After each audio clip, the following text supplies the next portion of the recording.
ஆனால் அல்லாஹ் ஒரே ஒரு நபரை வச்சு எல்லாத்தையும் கொண்டு வந்து காமிக்கிறான். அவங்க எப்படி இருக்கிறாங்க, 5 வயசுல அம்மா இல்லாமல் போயிட்டாங்க. அதுக்கப்புறம் ஒரு வீட்டில் ஒரு குழந்தை இருந்துச்சு அப்படின்னா அந்த குழந்தைய நம்ம என்ன நினைப்போம், படிக்க வைக்கணும்னு நினைப்போம். நம்ம ரசூல் சார் படித்தாங்களா? நம்ம வீட்டில் என் புள்ள வளருது, நம்ம என்ன நினைப்போம், படிக்க வைக்கணும்.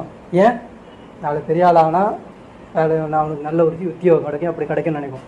ஆனால் ரசூல் சலாஹ் எப்படி இருந்தாங்க, என்னது இதெல்லாம் ரீமார்க்கு, அதாவது வந்து அவங்க மேலே இதெல்லாம் ஒரு நம்மளாம் சொன்ன, நானும் படிக்காதவன்ப்பா, என்னால் ஒன்றும் பண்ண முடியாது, எனக்கு பிச்சை எடுக்கிறது வேற இல்லை, இது சொல்கிறாங்களா? எனக்கு எப்படி ஆக்கணும்? அல்ல உன்னால் எது நினைச்சா உங்களால் முடியும், அல்லா கிட்ட கேட்கணும், நிற்கணும். மக்கள் என்ன பண்ணுறோம், கொடுத்த சோதனையை அதுவே அல்லாட்ட சுட்டி காமிச்சிட்டு இன்னைக்கு நீ எதுவுமே கொடுக்கல, எதுவும் பண்ணல, நான் இப்படி ஆகிட்டேன்ற மாதிரி நம்ம பண்ணுறோம். அல்ல என்ன பண்ணுறான், படிக்கல ஒன்றும் இல்லை, ஆனால் யாருக்கு தலைவர், முழு உம்மத்துக்கு தலைவர், வழிகாட்டி. எப்படி யோசிச்சாங்க, எப்படி பண்ணாங்க, எப்படி வந்துச்சு இந்த கல்வி, எப்படி வந்தது? ஒரு நாளும் ரசூல் ஸல்லல்லாஹு அலைஹி வஸல்லம் என்ன ஆகல, அல்லாஹ் கொடுத்த ஒவ்வொரு சோதனையிலும் விரக்தி அடையவே இல்லை. ஒவ்வொரு நபிமார்களுக்கும் ஒவ்வொருத்தருடைய பொருந்துவாங்க. ரசூல் ஸல்லல்லாஹு அலைஹி வஸல்லம் சொல்றாங்க, நான் என் தந்தையை போன்றவர். யாரு? இப்ராஹிம் அலைஹிஸ்ஸலாம் போன்றவர் நான் அப்படின்றான். என்னுடைய குணம் யாருடைய குணம்? இப்ராஹிம் அலைஹிஸ்ஸலாம் என்ன குணம் இருந்துச்சோ அந்த குணம் எனக்கு இருக்குன்றாங்க. ஒரு நிமிஷம் கூட ஒரு நேரம் கூட விரக்தி அடையல. இப்படி பண்ணிட்டியா அல்ல? இல்லை. அப்போ படிக்க வைக்கல. வளரும்போது எப்படி வளர்றாங்க, ஆடு மேய்ப்பாளன் தான் வளர்றாங்க.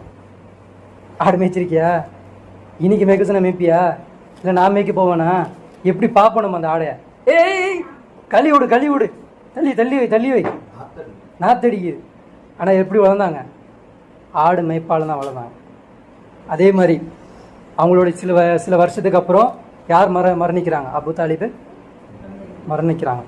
அதே மாதிரி அவங்களுக்கு அரவணைச்சு கூட இருந்த கத்திஜா ரலியல்லாஹு என்ன வராங்க, மரணிக்கிறாங்க. சொந்த ஊரில் உண்மையாளர் சித்திக்குன்னு சொல்லக்கூடிய இந்த ஊர்லேருந்து என்ன பண்ணுறாங்க, விரட்டி அடிக்கப்படுறாங்க. ஒரு ஊர்லேருந்து விரட்டி அடிக்கப்பட்டால் எப்படி தான் ஆகும், நம்ம விரட்டி அடிக்கப்பட்ட என்ன ஆகும், ஊரை விட்டு ஒதுக்கி வச்சாங்க, 3 வருஷம் வச்சாங்க, கனவால வச்சாங்க. அதுக்கப்புறம் ஊரை விட்டு கொலை பண்ணுற அளவுக்கு வந்துட்டோன்னே ஊரை விட்டு போயிடுறாங்க, ஹிஜ்ரத் செஞ்சே போயிடுறாங்க. எப்படி இருக்கும் மனசு, ஊரிலேருந்து நம்ம தோற்றி அழிக்கப்பட்டாங்க. கிராமத்துலாம் இந்த இதெல்லாம் தெரியும், கிராமத்துலலாம் சில தப்பு பண்ண என்ன பண்ணுவாங்க, ஊரை விட்டு ஒதுக்கி வைப்பாங்க. அப்போ அவங்களுக்கு தெரியும் அந்த வழி என்ன அப்படின்னு. இந்த மாதிரி வழியெல்லாம் யார் அனுபவிச்சா, ரசூல் ஸல்லல்லாஹு அலைஹி வஸல்லம் அனுபவிச்சாங்க.